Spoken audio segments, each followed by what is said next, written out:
Pada zaman dahulu kala, hiduplah seorang pemuda yang bernama Malim Demam. Ia pemuda yang rajin, giat bekerja dan baik budinya. Setiap hari, ia mengerjakan sawah dan ladang milik ibunya. Sekitar sawah milik ibu Malim Demam, tinggal seorang janda tua Mande Rubiah namanya. Malim Demam sangat akrab dengan janda tua itu. Bahkan Mande Rubiah telah menganggap Malim Demam sebagai anaknya sendiri. Mande Rubiah kerap mengirimkan makanan kepada Malim Demam ketika Malim Demam menjaga tanaman padinya pada malam hari. Pada suatu malam, saat Malim Demam kembali menjaga tanaman padinya, dia sedang berdiri sendirian di tengah sawah. Tiba-tiba dia merasa sangat haus. Malim Demam segera ke pondok Mande Rubiah untuk meminta air minum. Belum sampai di pondok, Malim Demam mendengar suara beberapa perempuan di belakang pondok Mande Rubiah. Dengan berjalan perlahan, Malim Demam menuju sumber suara yang sangat mencurigakan tersebut. Malim Demam pun kaget ketika melihat 7 bidadari sedang mandi di kolam yang terletak di belakang pondok Mande Rubiah. Malim Demam sangat terpesona melihat kecantikan 7 bidadari ketika wajah mereka terkena paparan sinar bulan purnama.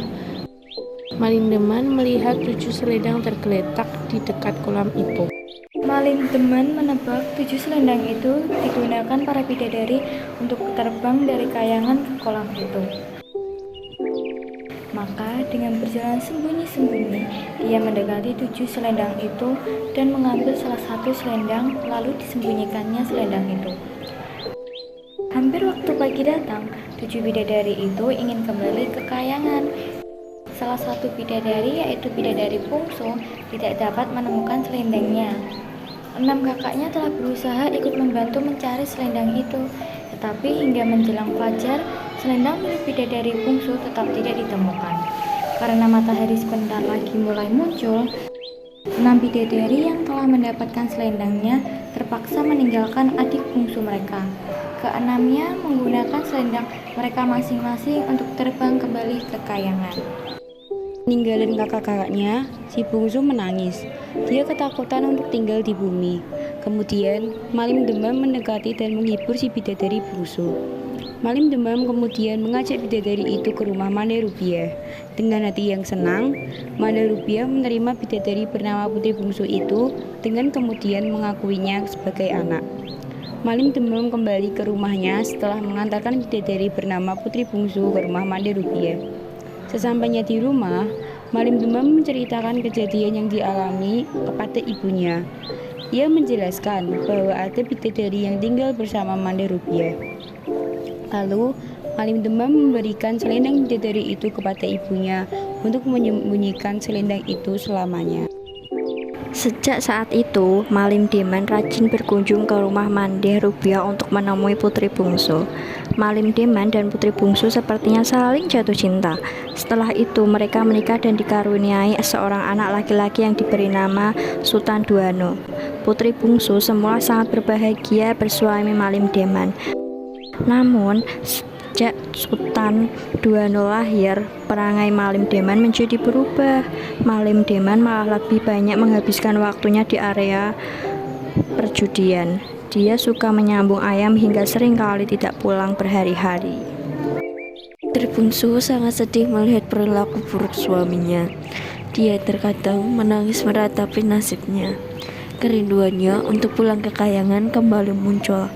Semakin lama, rasa itu semakin membesar, hingga suatu saat dia menemukan selendang miliknya di rumah ibu Malim Demam.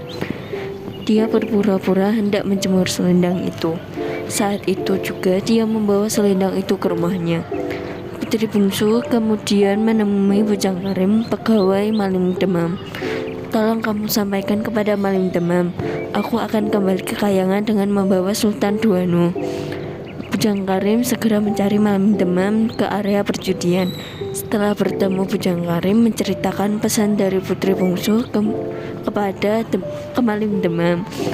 Malim Demam mulai panik dan bergegas kembali ke rumah menemui istri dan anaknya. Namun sudah terlambat.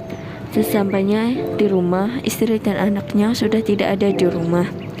Istrinya telah membawa anak kesayangannya kembali ke kayangan.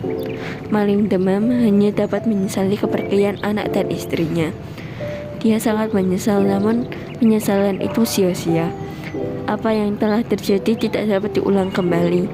Akibat sikap buruknya, dia harus kehilangan keluarga yang dicintainya.